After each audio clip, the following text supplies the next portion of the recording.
Ang success parang pera, walang isip.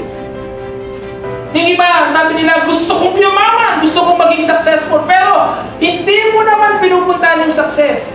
Tamad ka pa rin hanggang ngayon.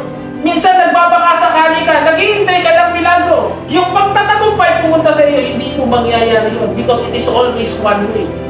You go to it, it does not go to you. Otherwise, kung totoo lang, na two-way yan, yung pwede siyang utusan, may isip yan, tatayo ka na lang dun sa EDSA, pera, halika, hulog ka.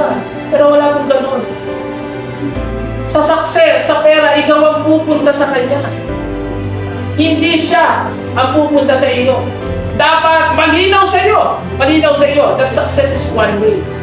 Kung anong itinuro sa iyo ng mga mentors ko, sundin po ninyo.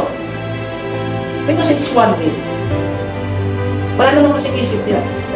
Let's follow those people who have been there. Galing na sila doon. Kaya paniwalaan natin sila.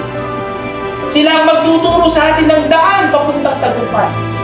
And always remember, it's just one. Does not go to you. You go to it. And follow our teachers. Amen.